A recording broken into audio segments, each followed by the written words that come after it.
में राहुल जी हैं, उनके साथ छत्तीसगढ़ के मुख्यमंत्री, राजस्थान के मुख्यमंत्री, कर्नाटका के मुख्यमंत्री और हिमाचल प्रदेश के मुख्यमंत्री भी मौजूद हैं।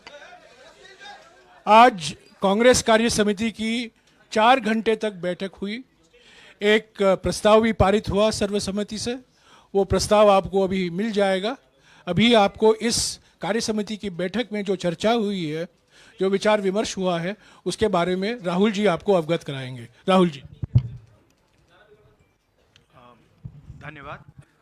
आप सबका यहाँ स्वागत।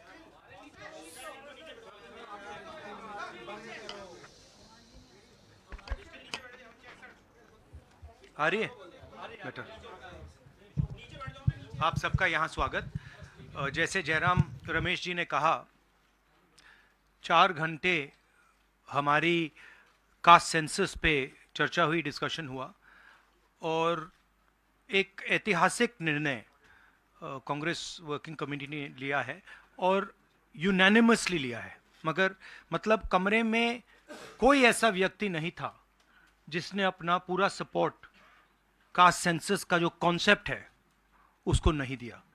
तो काफ़ी खुशी की बात है। हमारे यहाँ चीफ मिनिस्टर्स बैठे हैं। हमारे चीफ मिनिस्टर्स ने भी डिसीजन लिया है कि वो भी राजस्थान में, कर्नाटक में, छत्तीसगढ़ में, हिमाचल में कास्ट सेंसस को आगे बढ़ाएंगे। तो अंग्रेजी में बोल दूँ? इंग्लिश में।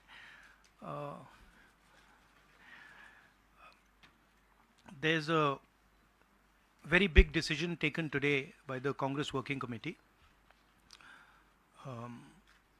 Unanimously, the working committee has supported the idea of a caste census in the country, and I think it is a very, very progressive step, a very powerful step for the emancipation of the poor people in our country.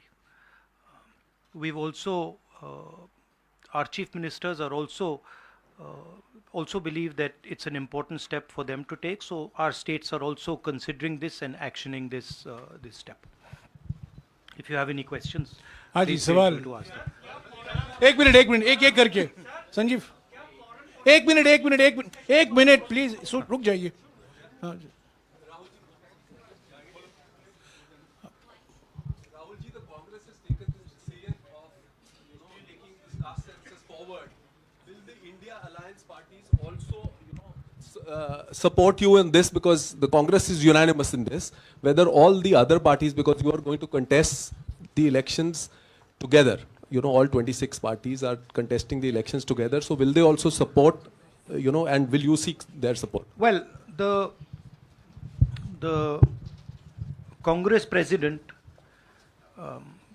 today chaired the meeting of the highest body of the Congress party, and the entire Congress party has decided that it is going to wholeheartedly not just support the idea of the caste census, but force the BJP to carry out the caste census or then get out of the way so we can carry out the caste census.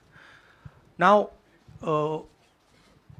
most of the parties in the India Alliance are unanimous that the caste census should be implemented.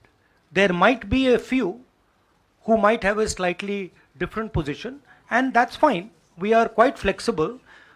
We are not a fascist system. We are quite flexible. If somebody has a slightly different opinion, there's no problem. They can have that opinion. But I am confident that the vast majority of the Indian Alliance is going to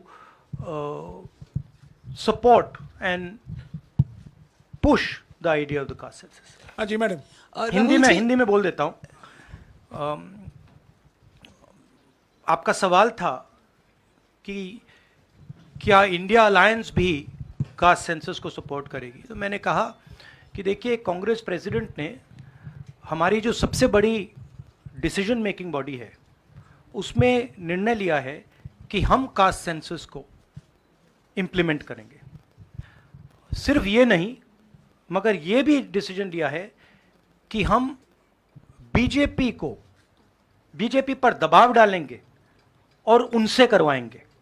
अगर उन्होंने नहीं किया तो फिर उन्हें परे हो जाना चाहिए, क्योंकि देश कास्ट सेंसस चाहता है।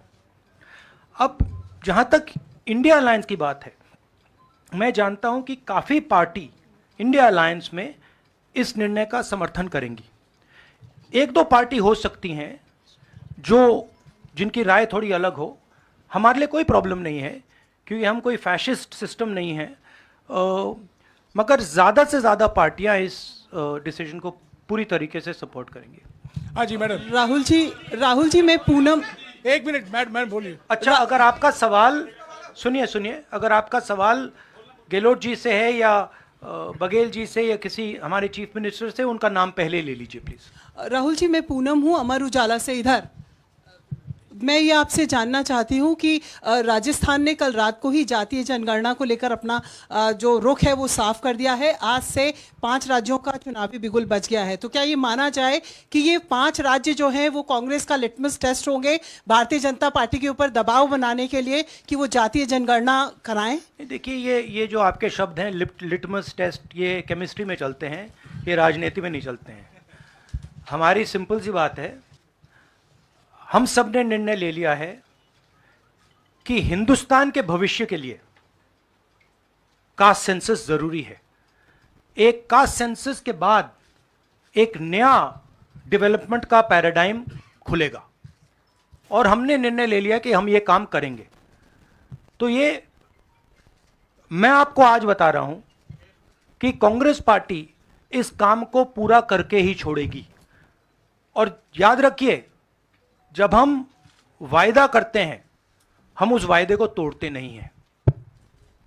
हाँ सुनील, एक मिनट सुनील।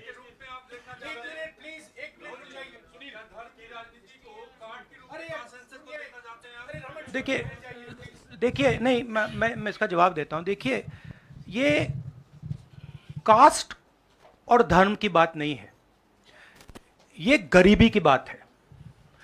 हिंदुस्तान के ओबीसी, हिंदुस्तान के दलित, हिंदुस्तान के आदिवासी और हिंदुस्तान के गरीब लोग, इनके लिए यह काम किया जा रहा है। आज क्या हो रहा है, 2 हिंदुस्तान बन रहे हैं, एक अदानी जी वाला और दूसरा सबका। कास्ट सेंसस साफ दिखा देगा कि हिंदुस्तान में लोग कितने हैं, कौन है, और हम वहां नहीं रुकेंगे। उसके बाद इकोनॉमिक सर्वे होगा, तो हमें यह भी पता लग जाएगा कि कितने लोग हैं, धन किसके हाथ में है, धन कहां है, एसेट्स किसके हाथ में है। और फिर जैसे मैंने कहा, जो एक्सरे हमें, और मैं कहता हूं शायद इसमें मेरी भी गलती है, जो हमने पहले नहीं किया उसको अब हम पूरा करके दिखा देंगे, क्योंकि इस एक्सरे की जरूरत है। अगर हम नया पैराडाइम, नया डेवलपमेंट का पैराडाइम चाहते हैं जहां सबको न्याय मिले, उसके लिए हमें कास्ट सेंसस करना ही होगा। Sir, you've heard the Prime Minister in Hyderabad, give his counter to the caste census and about, the rights and what will happen to southern states and the various things. How do you view that? And also for the Karnataka Chief Minister, why doesn't he go ahead with the release of the caste census data? We are in discussions. We are very clear what our direction is. Those actions will be taken. I'll also let Siddaramaiah ji directly answer your question. So first, let me ask him to. You haven't answered that. I'll come back to you. He's asking about caste census in Karnataka. Our previous government in Karnataka, that is, the government, our Congress government was there between 2013 and 2018. Normally he doesn't need a mic. In 2014 and 15, we have entrusted this caste census and socio-economic survey of all communities to Permanent Backward Class Commission, headed by one Kantraj, then chairman of the commission. By the time our term is over, the report was not ready. When coalition government was there in Karnataka after 2018, the caste census report was ready, but the coalition government's chief minister, Mr. Kumaraswamy, did not receive that report. Now the report is laying with the Permanent Backward Class Commission. I requested now the present chairman, Mr. Jayaprakash Hegde, to submit the report to the government. If he submits the report, he will definitely issue the report. With consensus, caste census and socio-economic survey of all communities, particularly other backward communities. एक minute please. अरे एक minute रुक जाइए ना. जवाब दे रहे हैं. राहुल जी जवाब दे रहे हैं. On the Prime Minister's, yeah, the Prime Minister is making unconnected statements. What the caste census has to do with, representation of the South is very difficult to understand. Now, the problem is that the Prime Minister is incapable of doing the caste census. I'd like to point out something quite interesting. There are हमारे 4 chief ministers हैं. 4 में से 3 OBC वर्ग के हैं. BJP के 10 chief minister हैं, 1 OBC वर्ग के हैं, और वो भी कुछ ही दिन में चीफ मिनिस्टर नहीं रहेंगे. तो बात बहुत होती है ओबीसीज की, मगर नरेंद्र मोदी जी को यह बताना है कि ओबीसीज के लिए आपने किया क्या. मैंने पार्लियामेंट में उदाहरण दिया कि 90 अफसरों में से 3 अफसर ओबीसी वर्ग के. नरेंद्र मोदी जी ने उसके बारे में कुछ नहीं बोला. उन्होंने यह भी नहीं बोला कि हां यह गलत है. उन्होंने बोला, एक शब्द नहीं बोला.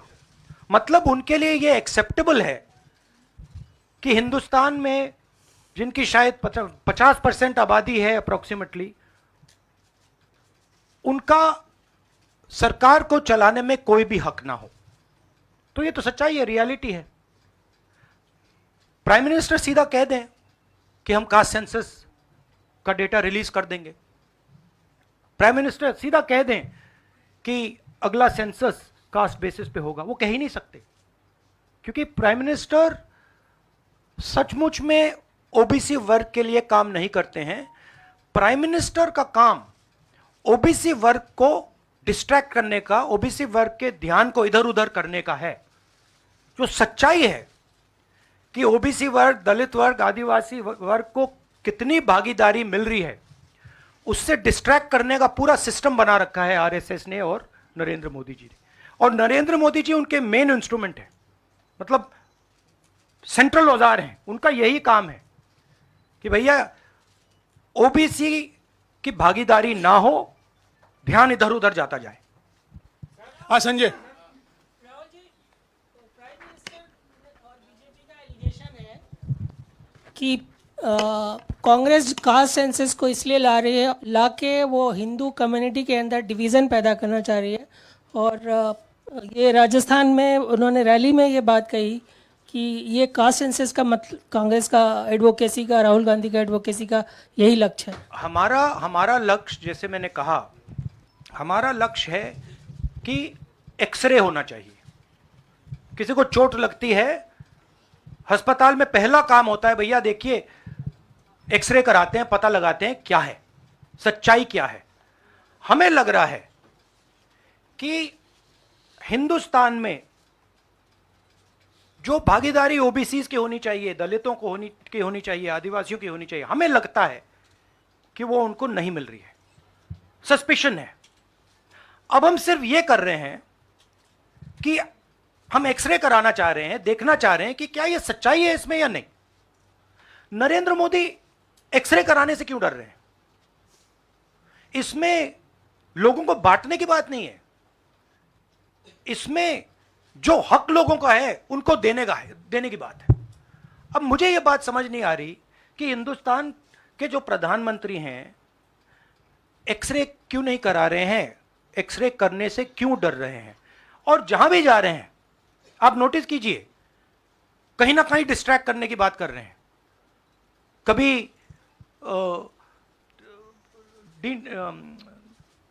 डिलिमिटेशन की बात कर रहे हैं, कभी कुछ और बात कर रहे हैं, कभी साउथ इंडिया की बात कर रहे हैं, मगर एक भाषण में नरेंद्र मोदी जी ने यह नहीं कहा कि देखिए जो राहुल गांधी ने कहा है 90 अफसर जो हिंदुस्तान को चलाते हैं उसमें से 3 लोग सिर्फ ओबीसी वर्ग के हैं। यह सच्चाई है, यह सच्चाई बीजेपी ने एक्सेप्ट की है, और उनको सिर्फ 5% बजट पर कंट्रोल है। यह प्रधानमंत्री अपने भाषण में नहीं बोल पा रहे हैं। क्यों? क्योंकि उनका लक्ष्य कुछ और है, उनका लक्ष्य डिस्ट्रैक्शन का है, और आप देखना डिस्ट्रैक्शन करने के बहुत और तरीके निकालेंगे आने वाले समय में। एक के बाद एक डिस्ट्रैक्शन करने के तरीके दिखेंगे आपको। राहुल जी 1-2 सवाल और ले सकते हैं? हाँ, मौसमी।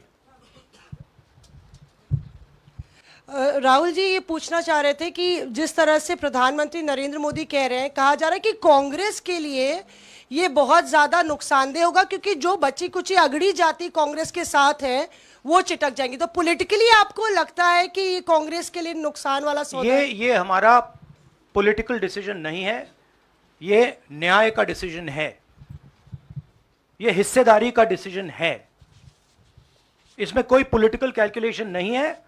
हम हिंदुस्तान का जो मैस है, जो 50, 60, 70, 80% हिंदुस्तान की जो आबादी है उसकी हिस्सेदारी की बात कर रहे हैं, और वो हिस्सेदारी देकर ही हम रहेंगे। ये हमने निर्णय ले लिया है। आप देख लेना, जैसे मैंने कोविड के बारे में बोला था, चाइना के बारे में बोला था, मैं बोल रहा हूं कास्ट सेंसस होगा, और हिंदुस्तान के गरीबों की जो हिस्सेदारी बनती है वो उनको मिलेगी, और वो काम कांग्रेस करके दिखाएगी। हाँ अजय। राहुल जी, आपने कास्ट सेंसस के बाद इकोनॉमिक सर्वे की बात कही है, वो क्या इकोनॉमिक सर्वे स्टेट में भी होगा क्या, कांग्रेस रूल स्टेट में? एक चीज़, और दूसरा आपने पार्लियामेंट में कहा था कि आपके पास जो कास्ट सेंसस का डेटा है वो आप अनाउंस करेंगे अगर सरकार नहीं करती है तो। नहीं, तो मैंने आप ये नहीं कब बोला। करेंगे? देखिए हमारे पास कास्ट सेंसस का डेटा नहीं है, क्योंकि कास्ट सेंसस का डेटा हिंदुस्तान की सरकार के पास है। तो ये मैंने कभी नहीं बोला है। मैंने ये बोला कि हिंदुस्तान की सरकार के पास कास्ट सेंसस का डेटा है, हिंदुस्तान की सरकार को उस डेटा को रिलीज कर देना चाहिए, और अगर हिंदुस्तान की सरकार उस डेटा को नहीं रिलीज करेगी तो जब हमारी सरकार आएगी पहले दिन हम उस डेटा को रिलीज कर देंगे। हाँ रवि। सवाल आपने जो इकोनॉमिक सर्वे की बात की, देखिए सवाल क्या है? सवाल यह है, पहला सवाल जो कास्ट सेंसस से क्लियर हो जाएगा, इस देश में कितनी आबादी किसकी है, ओबीसी की कितनी है, दलितों की कितनी है, आदिवासियों की कितनी है, बाकी लोगों की कितनी है, पहला सवाल। दूसरा सवाल, देश का जो धन है, देश के जो एसेट्स हैं, क्या वो इन लोगों के हाथ में भी हैं या नहीं? देश के एसेट्स में ओबीसी की कितनी हिस्सेदारी है, दलितों की कितनी हिस्सेदारी है, आदिवासियों की कितनी हिस्सेदारी है, देश के इंस्टीट्यूशंस में आदिवासी कितने, ओबीसी कितने, दलित कितने? मैं आपसे पूछ लेता हूं, इस कमरे में दलित कितने हैं? देखिए, ये मजा देखिए, इस कमरे में ओबीसी कितने हैं? हाथ उठा के दिखा दीजिए, देखिए मजा। नहीं, वो आप कैमरामैन है भैया, आपकी बात नहीं कर रहा हूं, मैं इनकी बात कर रहा हूं। तो यह सवाल है, हिंदुस्तान के इंस्टीट्यूशंस में ओबीसी कितने, दलित कितने, आदिवासी कितने? यह सवाल हम पूछ रहे हैं। इंस्टीट्यूशंस के बारे में पूछ रहे हैं, धन के बारे में पूछ रहे हैं, एसेट्स के बारे में पूछ रहे हैं, और आबादी के बारे में पूछ रहे हैं। राहुल जी इधर, राहुल जी इधर, राहुल जी, राहुल जी, मेरा सवाल आपने कहा कि प्रधानमंत्री बार बार डिस्ट्रैक्ट करने की कोशिश करेंगे, उसी से जुड़ा सवाल है, क्योंकि प्रधानमंत्री बार बार ये कह रहे हैं कि आप विदेशी ताकतों से मिले हुए हैं और आप देश को तोड़ना चाहते हैं, ये प्रधानमंत्री आरोप लगा रहे हैं। इस पे क्या कहेंगे आप? मतलब इसका क्या कनेक्शन है? हम कह रहे हैं कि जो इस देश के गरीब लोग हैं उनकी हिस्सेदारी कितनी है, वो हैं कितने, हम ये सवाल पूछ रहे हैं। कनेक्शन क्या है? ये वही बात है डिस्ट्रैक्ट करने का कि भैया उधर देखो, इधर देखो, उधर देखो। जैसे मैंने अभी आपसे पूछा इस कमरे में ओबीसी कितने हैं, सब लोग इधर उधर देख रहे थे, एक भी हाथ नहीं दिखा मुझे। एक है, हाँ भैया मेन ये है, ये मेन है। यहां पे ना एक आदिवासी है, ना एक दलित है, ना एक ओबीसी है, तो सवाल उठता है। अब मैं ये नहीं कह रहा हूं सवाल पूछना जरूरी है, मैं सिर्फ सवाल पूछ रहा हूं। उसके बाद डेटा के बाद क्या किया जाएगा उसके बारे में हमने अभी डिस्कशन नहीं किया, मगर हम एक ऐतिहासिक सवाल पूछ रहे हैं। हिस्सेदारी में ओबीसी वर्ग को कितना मिल रहा है, दलित वर्ग को कितना मिल रहा है, आदिवासी वर्ग को कितना मिल रहा है, बाकी लोगों को कितना मिल रहा है? ये हिस्टोरिकल सवाल है और इससे हिंदुस्तान की जो आगे आने वाले का जो इकोनॉमिक मॉडल होगा, पॉलिटिकल मॉडल होगा, इसी बेसिस पे बनेगा। धन्यवाद, शुक्रिया। फाइव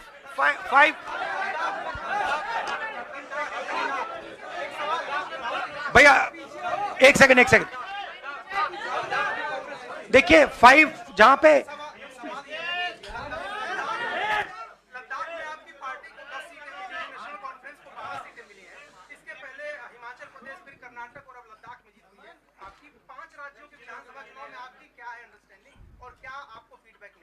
मैंने आपसे कहा कि बीजेपी के 10 स्टेट्स हैं, एक उनका ओबीसी चीफ मिनिस्टर है, तो मध्य प्रदेश में उनकी सरकार जारी है, राजस्थान में भी सरकार जारी है, छत्तीसगढ़ में भी जारी है, तेलंगाना में जारी, सॉरी उल्टा बोल दिया छत्तीसगढ़ में हमारी सरकार है, आ रही है।